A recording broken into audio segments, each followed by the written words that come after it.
시간에 주시는 하나님의 말씀은 누가복음 15장 20절에서 24절에 있는 말씀입니다. 누가복음 15장 20절에서 24절 말씀입니다. 다 같이 일어서서 저와 여러분이 한 절씩 교독하시겠습니다. 이에 일어나서 아버지께로 돌아가니라. 아직도 거리가 먼데 아버지가 그를 보고 측은히 여겨 달려가 목을 안고 입을 맞추니 아들이 이르되 아버지 내가 하늘과 아버지께 죄를 지었사오니 지금부터는 아버지의 아들이라 일컬을 것을 감당하지 못하리이다. 하나 아버지는 종들에게 이르되 제일 좋은 옷을 내어다가 입히고 손에 가락지를 끼우고 발에 신을 신기라.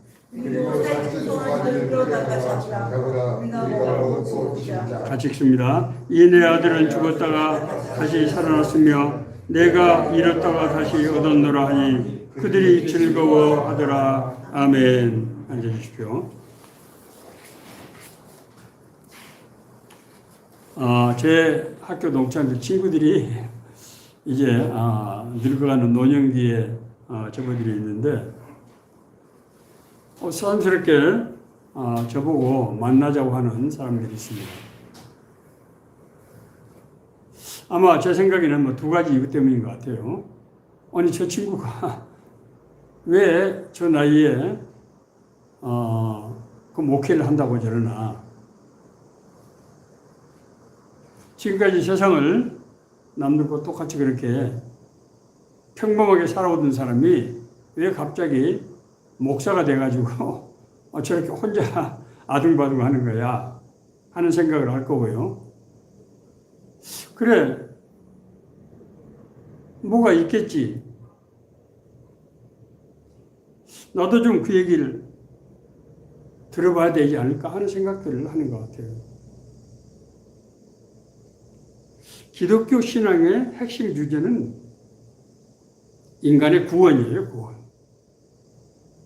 저는 젊었을 때 봐도 어렸을 때 한때 불교에 심취해가지고 주일날 절에 가서 설법도 듣고 그랬는데 불교에 아주 굉장히 심오한, 제가 어려서 잘 알아듣지는 못했지만은 정말 심오한 그런 철학들, 사상들이 있는 것이 틀림없어요. 그거에 비하면은 기독교는 어떻게 보면 약간 조금 단순해 보이는 것이 아닌가 하는 생각도 들 때가 있어요. 그런데 기독교는 그런 사상이 아니고 생명의 종교라고 하는 것을 우리가 구원받고 건넌 사람들은 알게 됩니다.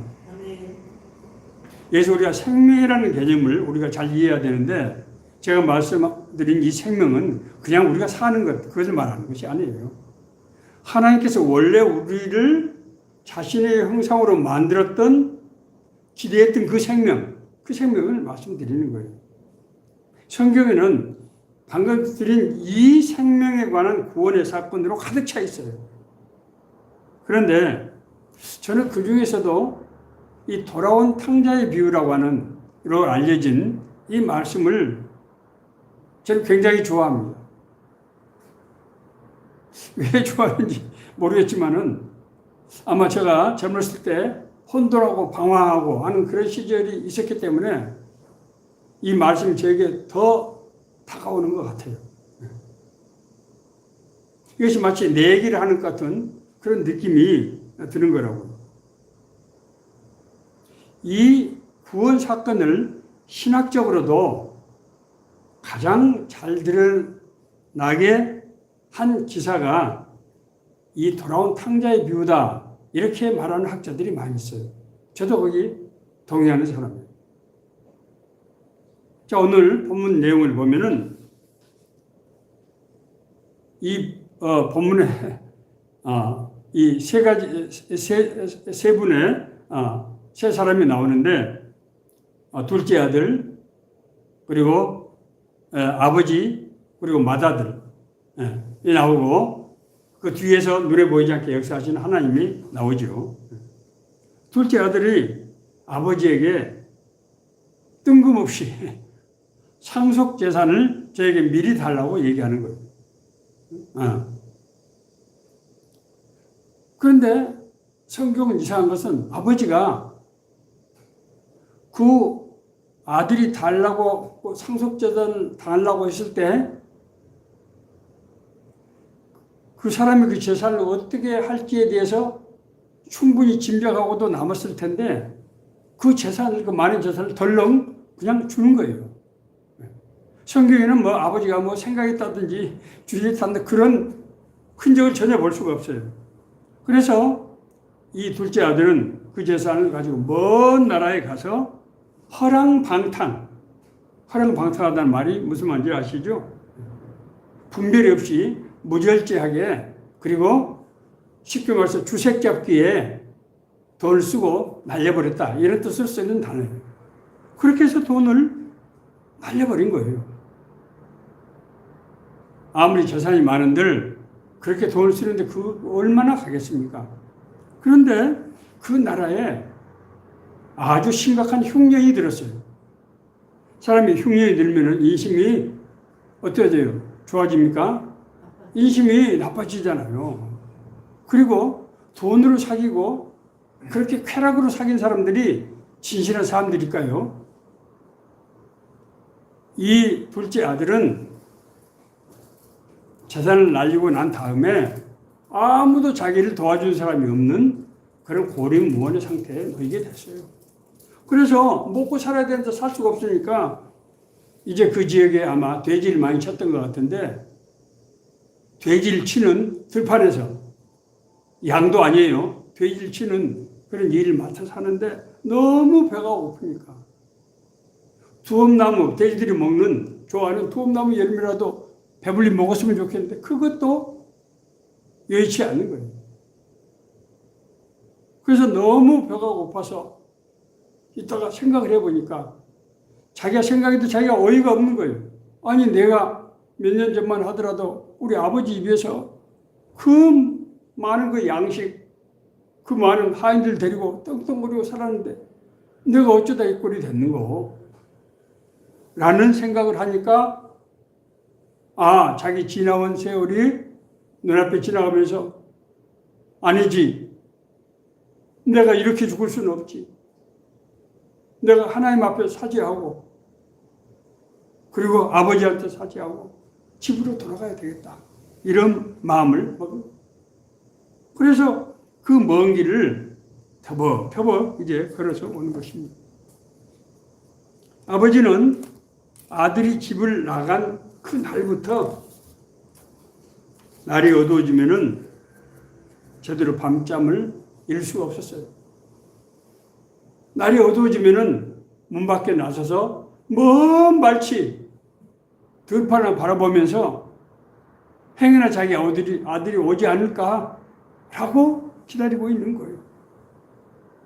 그러던 어느 날 저 멀리 가문을 가고 난 데서 어떤 사람이 비틀고 오는데 아버지는 본능적으로 아들이구나 하는 것을 알았어요.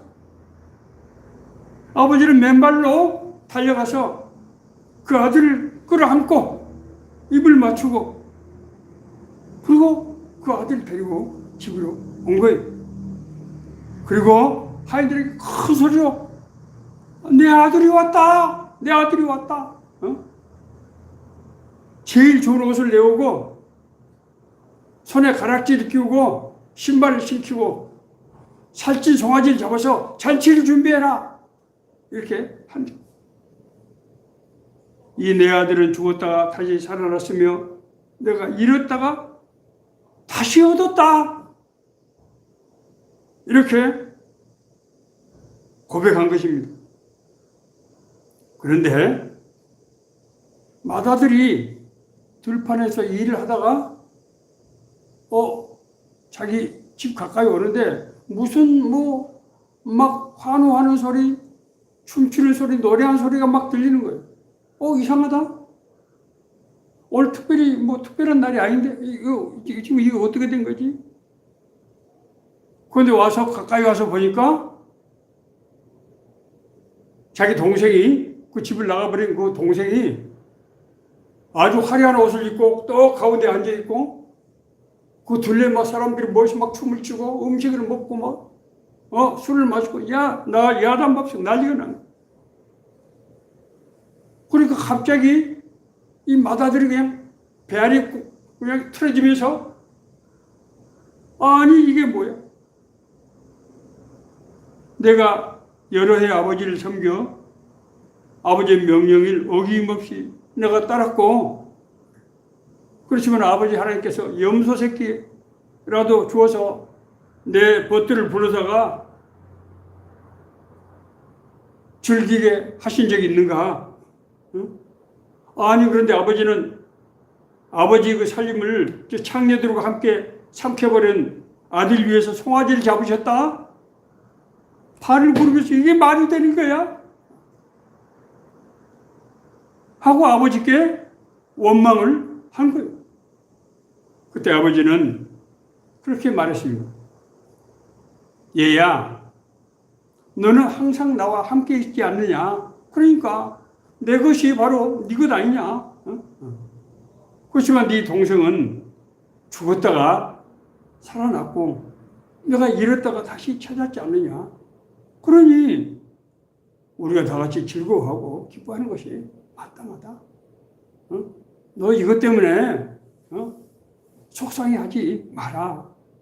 아버지가 그렇게 맏아들에게 당부를 하신 것입니다. 여기서 우리가 이 세 사람의 캐릭터, 우리가 성품과 하는 일, 태도를, 행동을 우리가 한번 살펴볼 필요가 있습니다.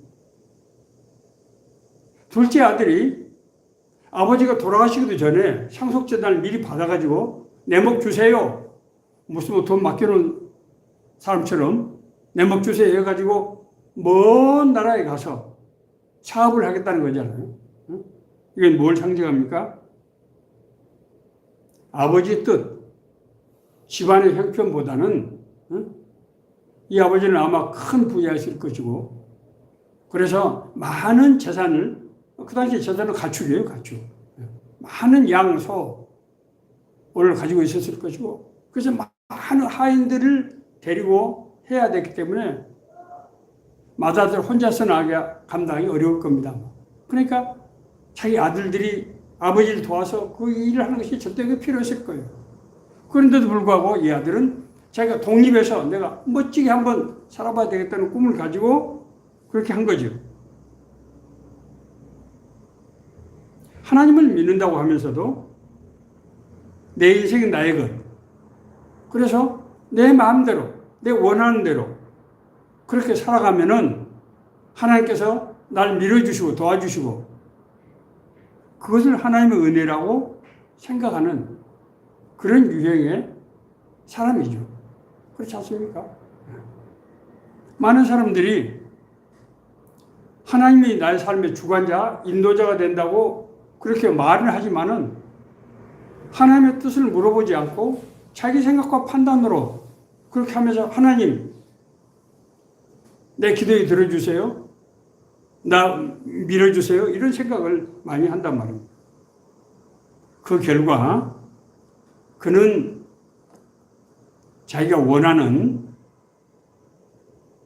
그런 곳에 가서 원하는 사람들을 만나서 살 때 그 많은 재산을 다 날려버리고 그리고 아무것도 없는 신세가 돼서 고난을 받게 된 것입니다. 우리는 세상에서 남들이 뭘 어떻게 하는가, 세상을 따라가는 것을 성공하는 것이라고 생각하는 경우가 많습니다. 세상의 유행에 맞추고 세상에서 추구하는 가치를 나도 추구하고 그래서 얻는 것. 그런데 성경은 그렇게 살지 말라는 거예요. 요한 1서 2장 15절 16절 말씀, 우리가 잘 아는 말씀이에요. 이 세상이나 세상에 있는 것들을 사랑하지 말라. 누구든지 세상을 사랑하면 아버지의 사랑이 그 안에 있지 아니하니 이는 세상에 있는 모든 것이 육신의 정욕과 안목의 정욕과 이생의 자랑이니 다 아버지께로부터 온 것이 아니요 세상으로부터 온 것이다. 여기서 말씀하시는 세상은 그냥 우리 사회를 말하는 것이 아니고 죄인들이 사는 세상, 죄가 지배하는 세상을 말하는 거예요. 자, 그런데 제가 이 세상이 죄가 지배하는 세상이라고 그렇게 말씀드렸죠. 오늘날 우리가 사는 이 세상을 한번 봅시다. 오늘날 뉴스에 나오는 여러 가지 기가 막힌 사건들, 정치하는 사람들이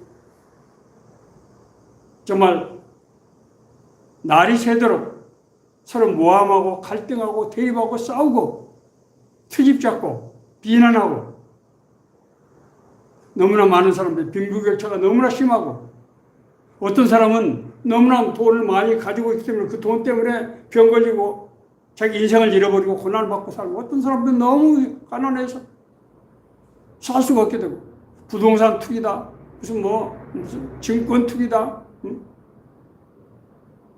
노력하지 않고 땀 흘리지 않고 일확천금 하려고 하는 그런 것이 마치 성공의 신화처럼 보여지는 여러분 생각해 보세요.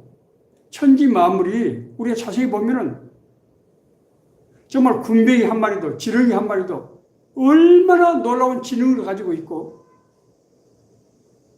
하늘 나는 새가 자기가 무슨 농사를 지입니까? 하나님께서 그럼에도 불구하고 다 먹고 살게 하시고 새끼들 낳게 하고 그 아름다운 꽃들이 피어나는 것을 보세요. 인간을 최고의 존재로 하나님의 형상으로 만드는데 그 사람들이 사는 이 세상이 원래 우리 눈에 보는 세상이 이것이 정상적인 사회라고 우리가 볼 수 있습니까? 죄가 지배하는 세상이죠. 죄악이 만연된 세상. 그래서 이런 세상을 따라가지 말라는 거예요. 둘째 아들은 남들이 부러워하는 그 세상을 부러워해서 쫓아갔다가 모든 것을 잃게 되었습니다. 인간은 고난이 닥칠 때 자기 힘으로 어쩔 수 없는 상황에 한계 상황에 도달할 때 그때 비로소 자기 자신의 모습을 보게 되는 거예요.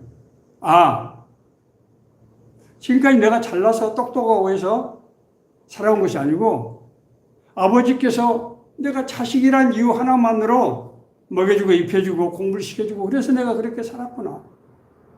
그런데 내가 아버지의 말씀을 듣지 않고 내가 마음대로 살았다가 이런 고난을 당하게 되는구나.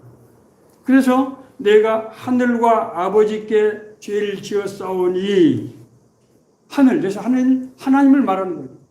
하늘과 아버지께 내가 죄를 지었습니다. 나는 내 재산을 가지고 내가 마음대로 썼는데 이 사람은 그것이 죄라고 하는 것을 깨닫게 된 거예요. 사람들은 내 인생이 나의 것, 내가 돈 벌여갖고 내 뜻대로 쓰는데 왜 다른 사람이 시비를 하는 거야? 그 재물이 진짜 자기 겁니까? 자기가 우리 사회를 만들었습니까? 자기가 교육을 받았는데 인류학교를 나왔는데 자기가 그 학교를 만들었습니까? 자기가 선생을 세웠습니까? 사실 우리가 모두 산 것은 전부 하나님의 은혜죠. 하나님의 은혜 아닌 것이 있습니까? 그걸 드디어 자기가 고난 가운데서 그것을 깨닫게 된 거예요. 이것이 바로 신앙에 있는 모습이에요. 하나님을 믿는 사람과 믿지 않는 사람의 차이점은 죄를 많이 지느냐 적게 지느냐가 아니에요. 제가 볼 때는 사실 비슷해요.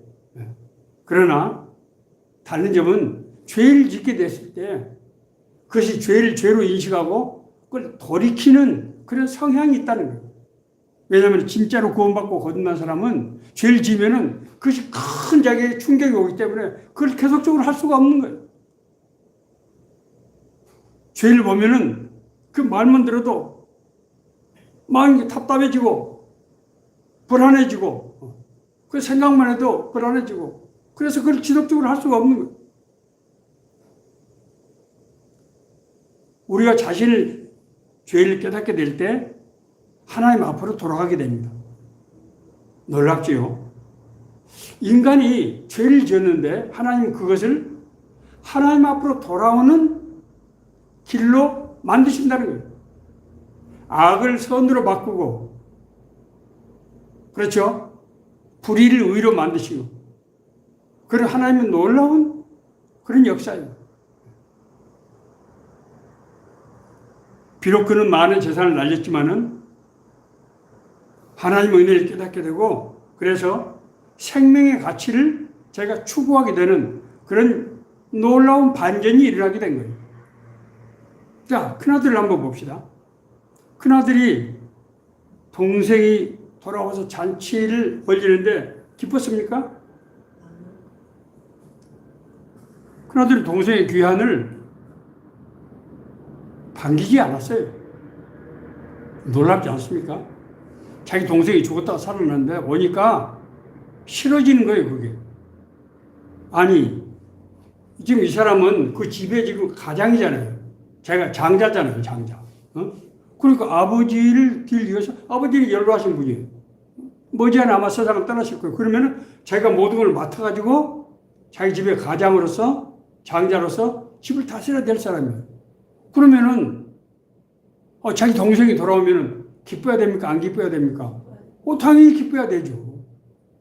아니, 상속재산이야. 동생 끝났다 떨어져 나갔고, 상속재산은 이 장자에게 절반을 주는 겁니다. 그러니까 3분의 1을 둘째 아들이 가져가고 3분의 2는 2배를 받으니까 장자가 가져가는 거예요. 그 자기 재산은 지금 이미 확보가 되어 있어요. 그래서 자기 아버지가 그랬잖아요. 내 것이 다 너의 것 아니냐. 그런데 네가 왜 그것 때문에 기분 나빠하느냐. 그랬잖아요. 그런데도 불구하고 이 장자는 실제로 자기가 무슨 재산적인 피해가 없는데도 불구하고 벨이 뒤틀릴 거예요. 기분이 나쁜 거야. 더구나 동생 위해서 잔치를 베푸는 거 보니까 더 화가 더 나는 거야. 자, 이것은 뭘 상징합니까? 이 큰아들은 집안의 장자잖아요. 믿음이 좋은 사람이고, 이 큰아들은 굉장히 율법적인 사람을 상징하고 있는 거죠. 왜냐하면 둘째 아들이 아버지 재산을 미리 받아가지고 가서 다 날려버리고 한 것은 하나님의 율법에 맞지 않는 거야. 이 사람은 죄인이에요. 그러니까 마땅히 죄인은 벌 받아야 되고, 그런 사람은 인간 취급으로 해서는 안 되는 거예요.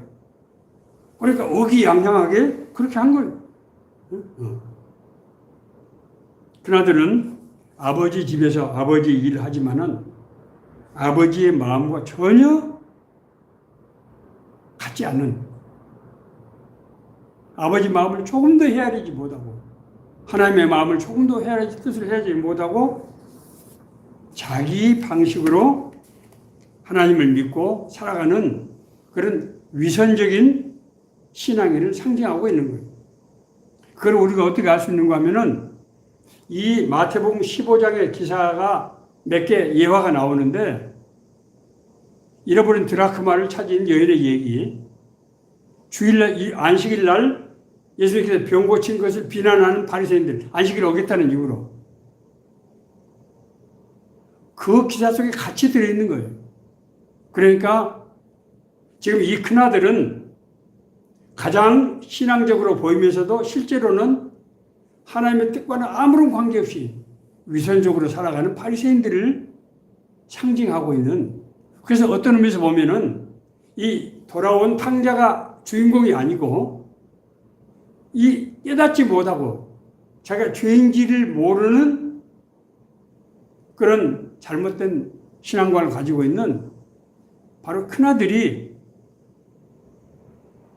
예수님께서 얘기하고자 하는 초점이라고 하는 것을 우리는 잊어서는 안 된다는 거예요.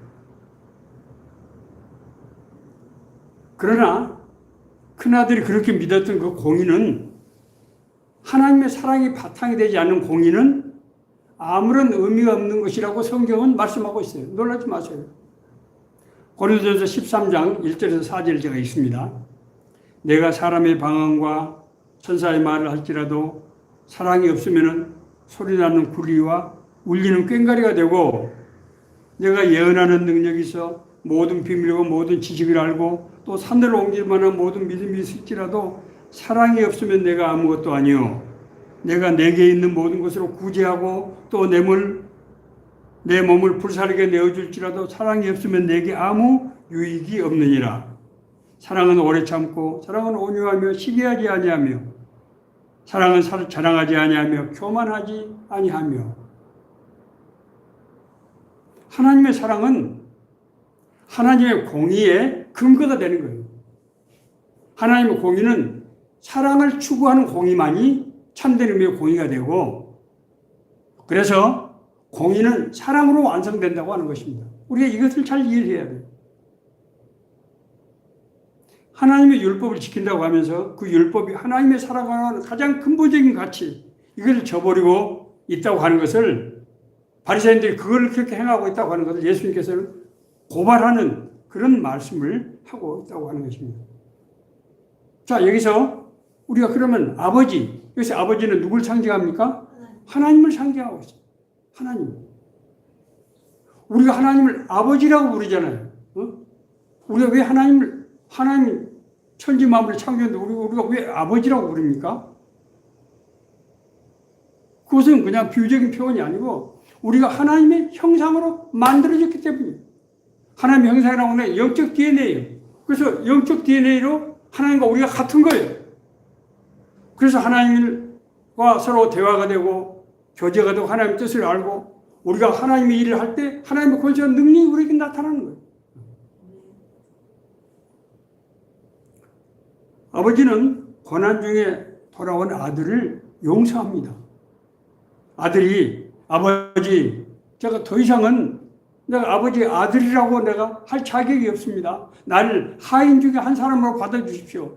라고 했을 때 아버지는 어떻게 합니까?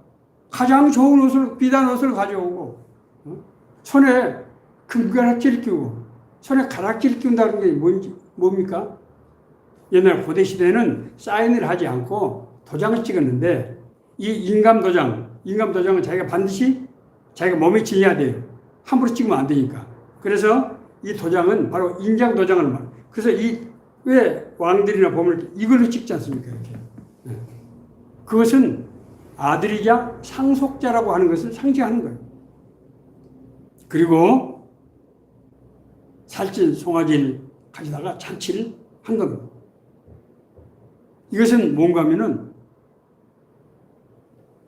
아들이 돌아왔기 때문이기도 하지만은 아들이 집을 나갈 때 이미 아들은 하나님에서 떠난 사람이었단 말이에요. 잃어버린 사람이었어요.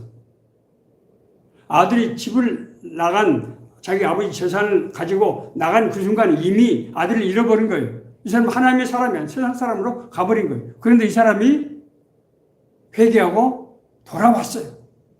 다시 회복이 된 겁니다. 그래서 구원의 확인을 해주는 거예요.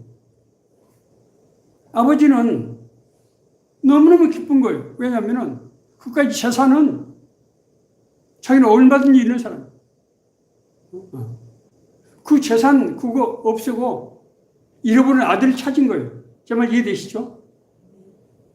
아들이 돌아왔다고 하는 것은 아버지 집으로 왔다고 하는 것은 하나님 앞에 돌아온 거예요. 이 사람. 그까지 그 재산 날려버린 그걸 가지고 아버지는 바로 그것이 말할 수 없이 기쁜 거예요. 아들을 능력이라든지 삶의 태도로 보지 않고 아들을 그 자체로 본 거예요. 여러분 생각해 보세요. 우리가 어렸을 때 부모가 꼭 공부를 잘해야 학교를 보냅니까? 꼭 얼굴이 잘생겨야 좋은 옷 사줍니까? 아니잖아요.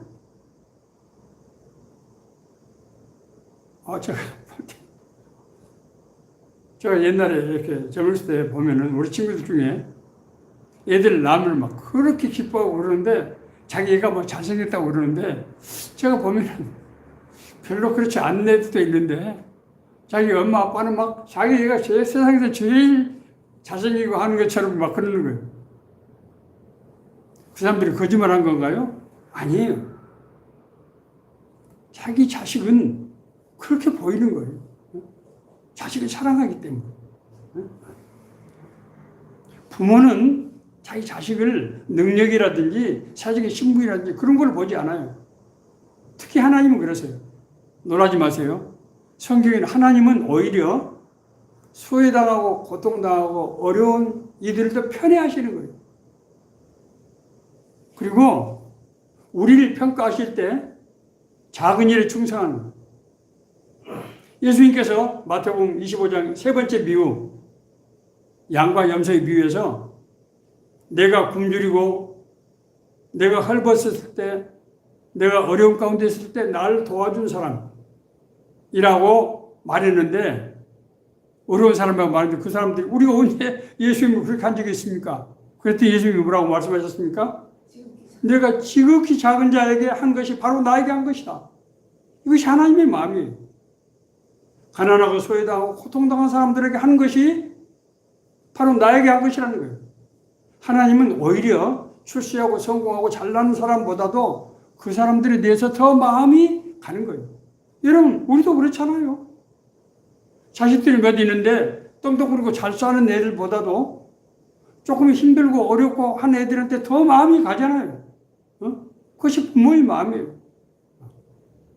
하나님은 그래서 약간 편애하신다고요.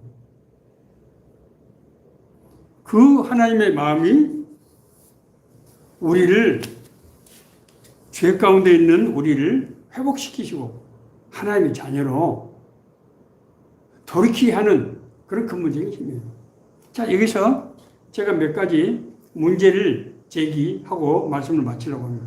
첫째, 세상적으로 볼 때 별로 별로 기여를 못한다고 생각하는 그런 사람들이 있을 수 있어요. 쓸모없는 사람들은 버려줘도 되는가 하는 이런 굉장히 중요한 문제가 있어요. 우리가 국가가 어떤 정책을 할 때 어떤 사람들에게 초점을 맞춰, 국가 공권력이 어떤 사람들에게 초점을 맞춰야 할 것이냐 하는 것을 저희들이 경제 개발을 할 때 이 개발에 참여했던 사람들은 늘 그걸 고민했어요. 그때 우리의 결론은 소외당하고 고통당하고 자력으로 할 수 없는 사람들을 1차적으로 도와주는 것이 우리 국가가 해야 될 일이다 라는 그런 결론을 얻게 됐어요. 여러 가지 경제적으로 복잡한 건 제가 지금 설명할 수는 없습니다만은,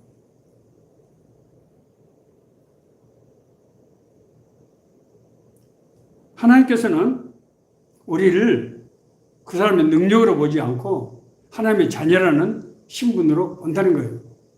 왜냐하면은 우리가 하나님의 형상으로 지음을 받은 존재이기 때문에 우리가 하나님의 사랑 안에 있게 되면은 놀라운 역사들이 일어나는 거예요. 사람들이 자꾸 자기 힘으로 하려고 해요. 자기 머리. 나는 머리가 좋다, 나쁘다. 생각해 보세요. 핸델이 할렐루야 라는 이 곡을, 그 대곡을, 제 55악장으로 되어 있는 그 대곡을 제가 고등학교 다닐 때 우리 교회에서 할렐루야 전곡을 우리 오라토리오 팀이 했는데, 그때 얼마나 은혜를 받아버린지 평생 제가 그 곡을 못해. 그런데 놀라운 것은 그 할렐루야 전 악장을 25일 동안에 썼다는 거 아닙니까? 핸델이 25일 동안에 그걸 쓰려고 하면 그 많은 그 악보를 그냥 손으로 점을 찍어야 되는 수준이에요. 그 핸델이 그 할렐루야를 어떻게 작곡했다? 하나님 주신 영감으로 그냥 작곡한 거예요. 영감으로 찍은 겁니다. 그걸. 그렇게 안 하면 그걸 쓸 수가 없어요. 그런데 그 할렐루야의 메인 중심 의미입니까? 쾅쾅쾅쾅 이거잖아요. 쾅쾅쾅쾅 이게 뭡니까? 인간의 가슴을 두드리는 소리, 인간의 영혼을 두드리는 소리. 사람들이 그 곡을 들으면 내 영혼을 일깨우는 그 하나님의 음성을 듣게 되는 거예요. 그래서 그걸 도저히 잊지를 못하는 것입니다. 하나님은 우리를 IQ 200 정도로 만들지 않았어요.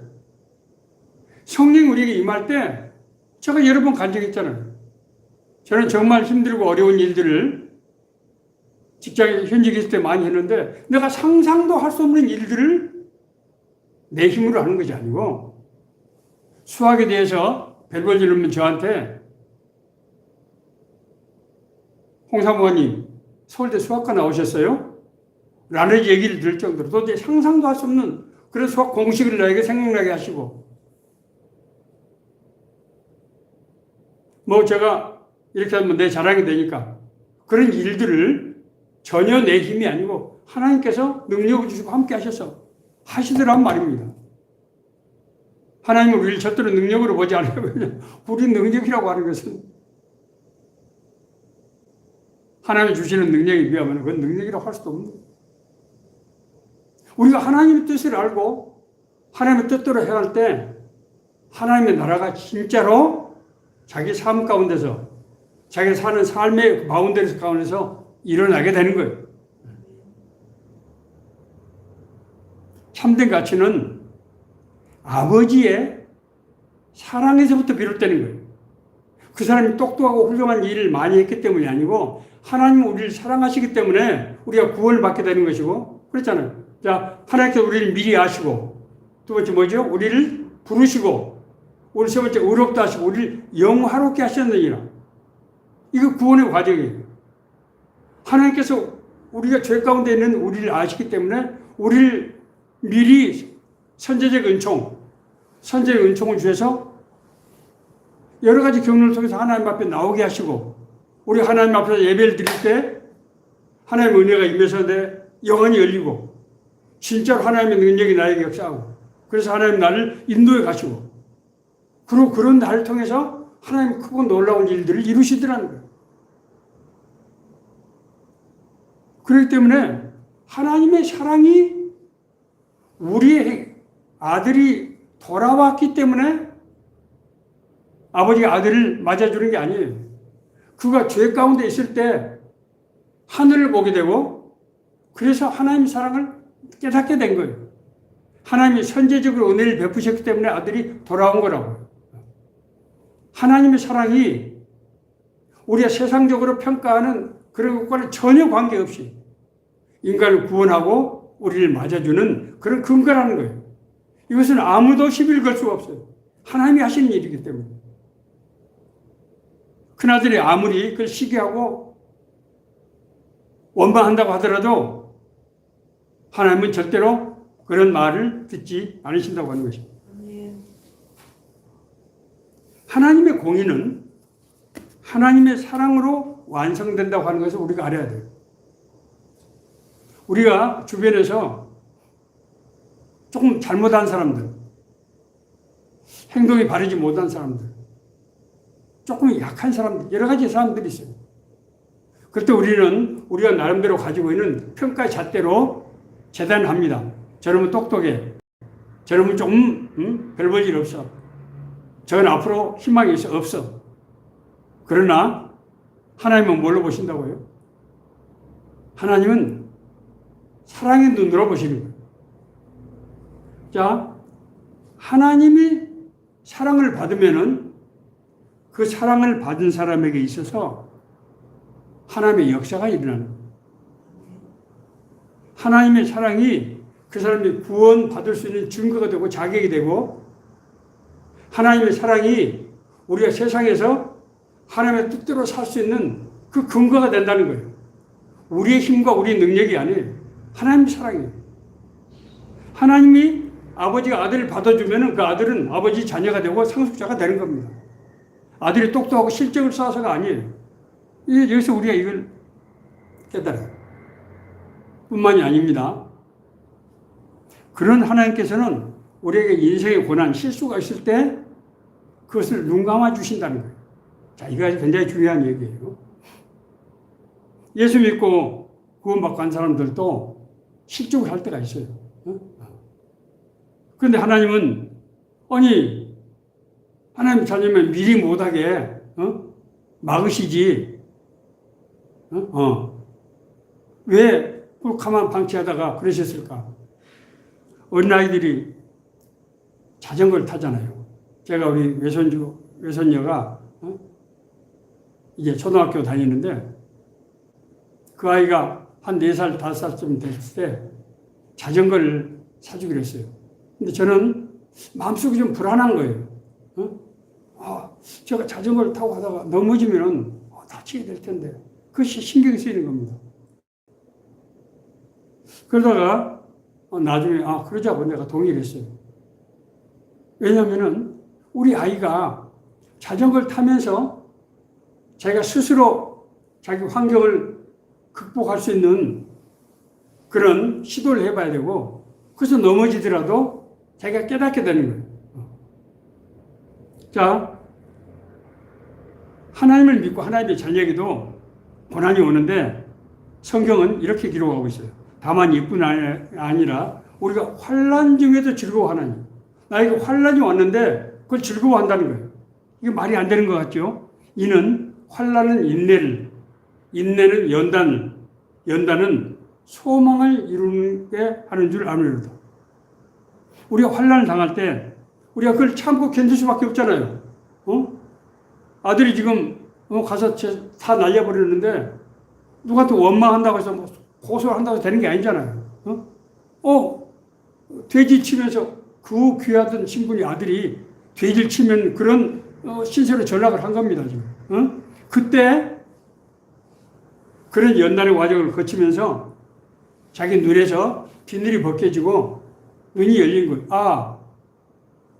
내가 지금 잘못된 길에 왔었구나 하는 걸 깨달은 거예요. 인내는 연단을, 우리가 그런 인내, 고난의 인내 가운데 있을 때 연단은 우리가 불순물이 제거되는 거잖아요. 불순물이 빠져나가. 그럴 때 성령의 소망을 품게 된다. 하나님의 사랑, 하나님의 은혜에 대해서 내 눈이 열리게 돼요. 그래서 그 연단의 과정 속에서 우리가 성령님의 인도하심을 깨닫게 되고 따라갈 수 있게 되는, 세상적인 욕망을 내려놓고 할 수 있게 된다는 거예요. 그렇기 때문에 하나님께서는 할아버지가 자전거를 타고 약간의 실수가 있더라도 그것이 우리 아이에게 자기 스스로를 지키고 할 수 있는 그런 능력이 된다고 하는 것을 알기 때문에 그걸 묵인하고 있는 거죠. 하나님의 사랑이 인간을 죄에서 돌이키게 하고, 돌이킬 때만 성령께서 역사하심을 깨닫고 진짜 내가 하나님과 동행하고 동역하는 그런 놀라운 역사가 일어난다고 하는 것입니다.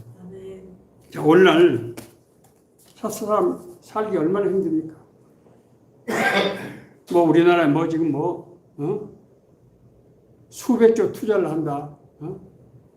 어느 회사는 보너스로 6억씩을 준다. 이런 판인데 우리가 사는 것은 너무 힘들고 정말 자기 집이 없어서 끊임없이 이사를 해야 되고 늘 불안하고 이런 어려운 사람들인 이런 우리가 고난 가운데서 살고 있는 시대란 말입니다. 이 시대에 오늘 이 말씀이 우리에게 주시는 그 메시지를 생각해 봐요.